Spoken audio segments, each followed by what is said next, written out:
Doctor Ambedkar نے کہا تھا، جمہوریت کا اصل مطلب یہ ہے کہ سب سے کمزور انسان بھی اپنے آپ کو محفوظ محسوس کرے۔ السلام علیکم، آداب اور سبھی حاضرین کو میرا تہہ دل سے جے ہند۔ آج ہم سب یہاں یوم جمہوریہ کا جشن منانے کے لیے جمع ہوئے ہیں، جو ہماری جمہوری قدروں اور آئینی طاقت کی علامت ہے۔ 26 جنوری 1950 کو ہمارے ملک نے ایک نئے دور کا آغاز کیا، جب ہندوستان کا آئین نافذ ہوا اور ہمارا ملک ایک خود مختار، سیکولر اور جمہوریہ بن گیا۔ یہ دن ہمیں یہ احساس دلاتا ہے کہ ہم سب ایک ایسے نظام کا حصہ ہیں جو انصاف، مساوات اور آزادی کے اصولوں پر مبنی ہے۔ ہمارے ملک کے جمہوری نظام کی بنیاد رکھنے میں کئی عظیم رہنماؤں کا کردار رہا۔ پنڈت جواہر لال نہرو، جو ہمارے پہلے وزیر اعظم تھے، انہوں نے جدید ہندوستان کی تعمیر کے لیے سائنسی سوچ، صنعتی ترقی اور تعلیم کو بنیاد بنایا۔ ان کا خواب تھا کہ ہندوستان ایک ترقی یافتہ اور پرامن ملک بنے، جہاں ہر شہری کو برابر کے حقوق حاصل ہوں۔ سردار ولبھ بھائی پٹیل، جنہوں نے آئینی مرد کے نام سے جانا جاتا ہے، انہوں نے ہندوستان کو متحد کرنے میں کلیدی کردار ادا کیا۔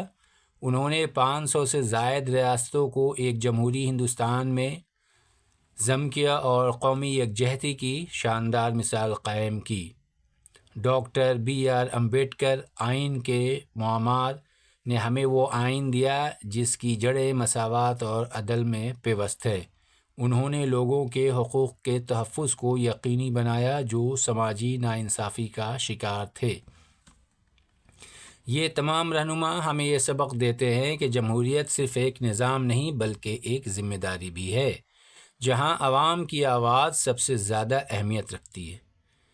جمہوریت کا سب سے بڑا حسن یہ ہے کہ یہ سبھی شہریوں کو برابر کا حق دیتا ہے، چاہے وہ کسی بھی مذہب، ذات یا طبقے سے تعلق رکھتے ہو۔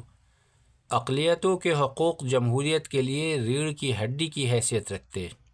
آئین کے تحت اقلیتوں کو مذہبی آزادی، اپنی زبان اور ثقافت کو فروغ دینے اور تعلیم کے یکساں مواقع فراہم کرنے کا حق دیا۔ ایک مضبوط جمہوریت اسی وقت ممکن ہے جب ہم اپنے بھائی چارے اور سیکولر اقدار کو مضبوط رکھیں۔ ہمیں یہ یقینی بنانا ہوگا کہ ہمارے فیصلے اکثریتی دباؤ سے آزاد ہوں۔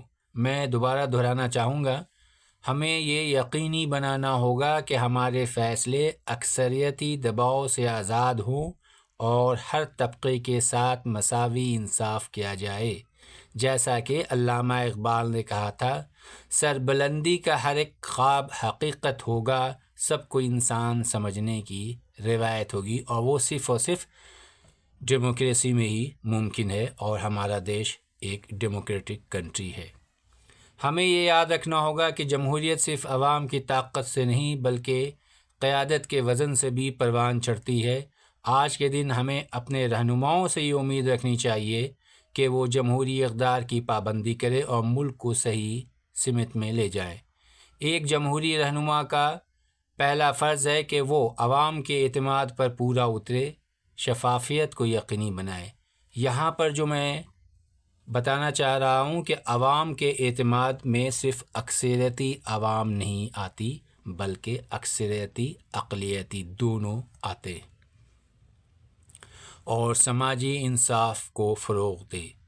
ہماری قیادت کو ان اصولوں پر عمل پیرا ہونا چاہیے جو ہمارے آئین نے طے کیے ہیں، یعنی ہمارے کنسٹیٹیوشن نے، تاکہ ہمارے ملک کی ترقی سب کے لیے یکساں ہو۔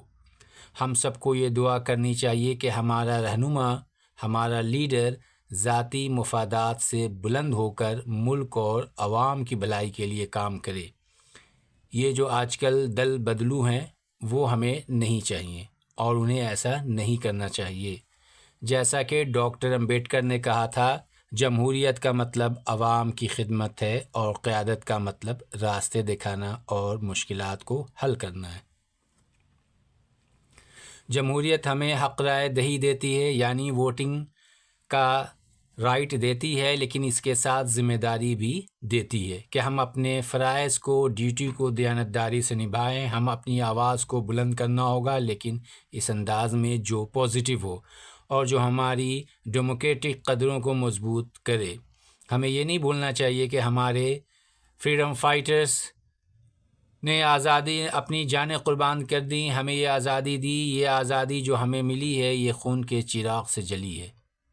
آخر میں آپ سب کو یاد دلانا چاہوں گا کہ ہمارا بھارت صرف ایک ملک نہیں بلکہ ایک سپنا، ایک جذبہ اور ایک ذمہ داری ہے۔ آئیے ہم سب مل کر اپنے کانسٹیٹیوشن کی پاسداری کریں اور اپنی ڈیموکریٹک اقدار کو محفوظ رکھیں اور اپنے ملک کو ترقی کی نئی بلندیوں تک لے جائیں۔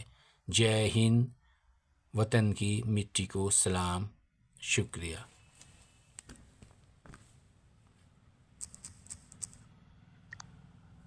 دوستوں، اگر آپ کو یہ ویڈیو پسند آئی تو اسے لائک کرنا نہ بھولیں، اپنے دوستوں کے ساتھ شیئر کریں اور ہمیں کمنٹس میں ضرور بتائیں کہ آپ کا فیڈ بیک کیا ہے۔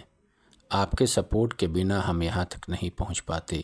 چینل کو سبسکرائب کرنا نہ بھولیں اور ملتے ہیں اگلے ویڈیو میں۔ تب تک کے لیے دھیان رکھیے اور خوش رہیے۔